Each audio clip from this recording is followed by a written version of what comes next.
The 19th annual Stroll for Strong Kids coming up next week. Thousands expected to attend. It really is a great event. We're joined now by Stephanie Sheets from Golisano Children's Hospital, as well as Cory Milburn and his mom, Patti, to talk about how the hospital has helped them. Patti will talk about the event in just a minute. But first, Stephanie, I see you have something with you, and you're not just cold.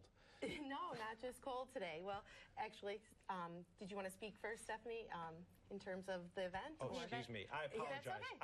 I got a little confused. Yes, why don't we first talk about the event, if that's okay? Sure. On Saturday, May 30th, we will have our 19th annual Stroll for Strong Kids and 5K.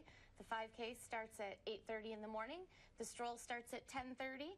There's lots of fun-filled events.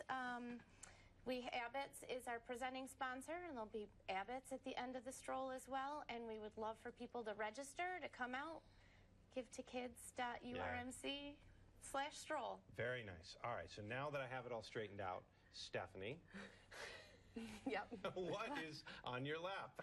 So, Team Cruising for Cory participates in the stroll every year to honor our son, Cory. And each year we do some creative things to try to raise money. So it's not just asking people to give us money. So every year my mom makes a quilt, and we raffle off quilts. And this year, it's donated or dedicated to Grace Esposito and Grace's Garden. You know, we are friends of Jennifer's and really admire Grace, and it's our way of being able to give back and also to tell about the stroll. The stroll really is about people coming together, celebrating their children, whether their children are here with us or their children have left us. You know, their spirit's there.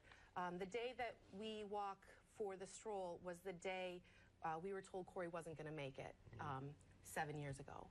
And, you know, I sat by his hospital bed and my family walked the stroll, and here's Cory. And it's just an amazing event, and the energy and the people who are celebrating life and the legacies that their children have left. And this hospital is just incredible. They give this event back to the families, and it's just an incredible time. And Cory was born prematurely. Yes, Cory was born at 25 weeks, 1 pound 8 ounces. It's our tiny miracle. He fought every step of the way to be here today, and now, you know, he's a second grader, loves school, loves his family, loves his friends, and enjoys the event. He this year is going to run. He's going to run the 5K, which is part of the stroll, and he's very excited to do that. You ready for that, Cory? Are you in training?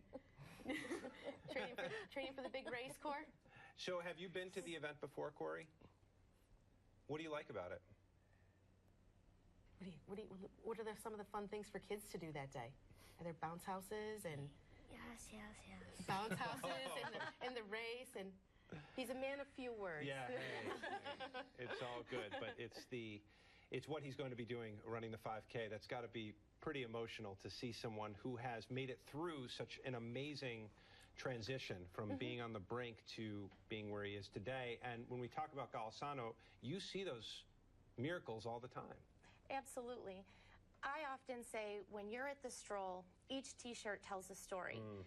There's waves of colors. These teams and participants get different t-shirts, and they'll say, well, Cruising for Cory. You know, this is just an example of one of them. And each one of those t-shirts tells a story, whether it's whether their child is still living or whether they're doing this in memory and in honor of their child. So very emotional day. Good emotion. There's some sorrow in there as well, but it's all for a great cause, and it's fun how it is an event that it becomes the family's event. No, I definitely got that feeling, having been there myself last year, and hopefully we'll be there again you know, coming up. But again, if you wouldn't mind real quickly, Patti, just where if people want to get involved. Sure. The web address, if you want to register or to donate to the stroll, it's www.givetokids.urmc/stroll. All right, and Stephanie, real quick, if you just want to read what you've put there on the... So it says the 2015 Cruisin' for Cory quilt, Grace's Garden, dedicated to Grace Esposito, a little flower taken too soon, who will continue to grow in our hearts forever. And that's truly, I think, also sums up this event, is that our children, whether they're here with us or they're not, they're living on. And this hospital gives us opportunities to help that live on and help to heal a little bit every day. Great message. We'll be right back.